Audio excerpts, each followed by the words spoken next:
I was thinking about who the most obvious auteur I can think of could be. And after having nothing to watch, since nobody wants to release anything because it's gonna do bad in the box office, I started rewatching the Transformers movies. These movies are the most action-packed movies I could think of. And they're all produced by Michael Bay, the most obvious auteur I could think of. For this project, I'm going to be covering Michael Bay's movies Bad Boys, Bad Boys 2, Transformers, Transformers Revenge of the Fallen, Transformers Dark Side of the Moon, Transformers Age of Extinction, Transformers The Last Night, and Six Underground. Seeing that it's a whole bunch of Transformers, I'm just going to cover all the Transformers as one. So what makes Michael Bay Michael Bay? Well, he actually made music videos before he made movies. And one of his music videos shows us exactly who Michael Bay is. His music video, Objects in the Rearview Mirror May Appear Closer Than They Are, is from 1993 before he made any big movies, yet it still shows all of his artourism. After making this music video, he filmed a movie called Pearl Harbor, which was kind of uncanny in how similar his music video and his movie were. It had sunsets, kids looking at planes, his favorite color blue and orange, silhouettes of people in a hangar, planes flying over, objectified women, American flag, and explosions. The left side is from his music video and the right side is from Pearl Harbor. They're almost the same.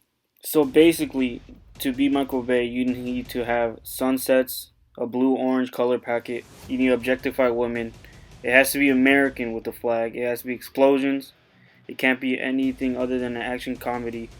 It must have rough cuts, and every shot has to be the best shot of another movie. Make every shot look expensive. So the first movie I'm going to talk about is Bad Boys. It had a relatively low budget at $23 million. But Michael Bay was still able to do whatever he does in every other movie. You can see the orange color. He also used his other favorite color, blue. And if you look in the back, you see the American flag. He had his normal destruction, huge explosions, and just making every action scene look really good. So to add how to make a Michael Bay movie, you have to add running. Like this scene with Will Smith where we don't know where he's running, but it just looks epic. And we also have to add destruction of public property. And we have to have a cool, low, heroic shot of the main character. And we have to add in some of his juvenile humor, like this where they trip over handicapped people. Also add in a close-up of our character's reaction. And a really cool slow motion shot where we really don't know what's happening, but it's slow motion, it looks really cool, so it's needed in the movie. And finally, we have the Michael Bay shot, where it's a wraparound shot from a low angle of our main characters. So that's how you make this movie if you're Michael Bay. So next we're covering Bad Boys 2, which had a higher budget at $130 million. And it looks like Michael Bay just took the budget and did whatever he wanted. We have even more explosions. All the shots look really good. His favorite color, blue. And truly, this movie really doesn't make that much sense. There's no story to it. But it's just Michael Bay with epic shots like this, where it's slow motion with as much detail as possible. It has objectified women. It has his juvenile humor and a cameo from him. And more of his juvenile humor, like when they run over a dead body, taking off its head. And a scene where they make fun of a young kid and then talk about how cool it was. They somehow get into a war with Cuba, they drive through a shanty town, and they explode the villain. So next we're going to talk about all the Transformers movies where he had even bigger budgets. And it seems like he kept making them just because they made so much money. Once again, you can see his juvenile humor here and his creation of shots where there's just destruction, and his classic sunset shot and silhouette shot. He uses his favorite colors, blue right here, and the Transformers movies are just a gateway for him to add more destruction to his movies. But once again, these movies don't have that much of a story. Like in The Last Knight, where they add in King Arthur for really no reason. The Transformers movies are really just an opportunity for Michael Bay to have another huge budget and spend it all on explosions. He's an auteur because he doesn't use as much CGI as you would expect for Transformers movies, because he still tries to humanize the conflict. Yet you can't really tell in a fight scene where one Transformer starts and the other one ends. He still uses his favorite shots like slow motion, even when dealing with CGI. But it's not as believable because the Transformers are supposed to be a really advanced civilization of robots or something like that. And it's not possible to really understand what they are.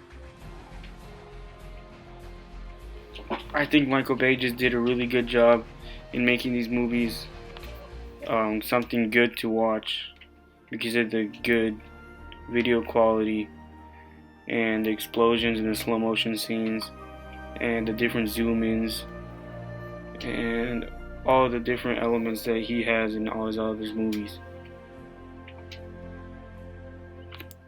I feel like he did his best because as a storyteller, he is not the best storyteller in my opinion. But I do think he's up in my top 10 for the best action scenes created. And for the Transformers movies, it's really not his fault that he can't tell a good story. They always begin with some sort of conflict, and then something goes wrong. There's a lot of destruction, and there's a final battle scene where Optimus Prime gives a speech about his morals and then goes to rip out his enemies' hearts. So is there really a story he can tell? And he really doesn't have the opportunity to give any of the Autobots any character development. For example, Optimus Prime is already the most moral Autobot, and there's really no way to go after you're already at the top. All this being said, you can clearly see this is a Michael Bay movie because of the use of sunsets, the orange-blue colors. There's a lot of silhouette shots, there's objectified women, there's patriotism, there's running, there's slow motion. It's full of rapid cuts, and it's pretty much his type of movie. And I think he didn't really like making these movies, but he kept making them because of how much money they made. So the next movie I watched specifically for this project was Six Underground, which just came out on Netflix, and it has Ryan Reynolds. It's one of Netflix's most expensive movies. Of course, it's Michael Bay. It cost him 150 million. And before talking about the authorship of Michael Bay in this movie, let's see how they built it up. We had big explosions, cars flipping and tumbling, cars on fire. Michael's doing a ton of huge spectacle that's in camera. What the F was it like filming this thing in Italy? Craziest car chase I think that has ever been committed to film. You have a high-speed chase, this day-glow green Alfa Romeo going 100 miles an hour. Justice. Always justice. I like Wow. I think that's the only scene that something doesn't explode. What was it like working with him? He's in there, he sort of sees it all in his head, and everyone else is in an absolute fog. You show up to set, nobody even knows where Michael is half the time. Now, if this isn't a perfect description of a Michael Bay movie, I don't know what is. The movie starts out with a car chase. You don't even get that much time to know the characters. And it's not unusual for movies to start with a lot of action, but when the action is this intense, you just know it's Michael Bay. Like this slow motion shot.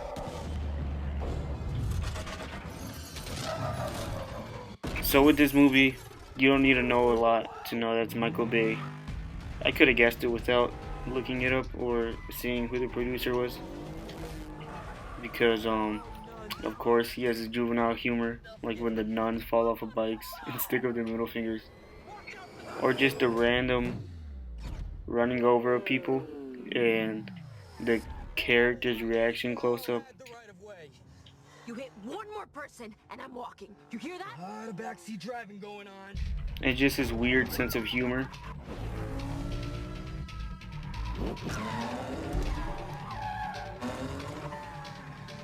Nice call on the day-glow green. It blends right into the Italian architecture. Well, you don't like this color? Baby, baby, baby, baby, baby. His unnecessary shots in slow motion, just to make everything more good looking, everything perfect. And his juvenile sense of humor, of course. And then you know it's Michael Bay because there's rapid cuts. There's really no clarity in what's happening, but there's rapid cuts. You know somebody's driving away, you know somebody's following them. And the scene just looks really, really good. You have to give it to Michael Bay. He's really good at making the scenes look the best they could. But the thing is, his scenes are so good and so well shot that they could very well be the best shot of another movie. And this is how all of his scenes look. So when all of the scenes are special like this, none of the scenes are special. You just get used to it. I think Six Underground is the most Michael Bay could get. But once again, it had almost zero story, zero character development. They have conflict in between the group about their character development for a few seconds and then it changes. So this is probably the worst movie Michael Bay's made, but it's also his best movie because it had the most Michael Bay it could have. There's explosions, there's everything. So I'm willing to bet anybody that watches a Michael Bay movie can tell that it's a Michael Bay movie, making him a clear auteur. Thanks for watching.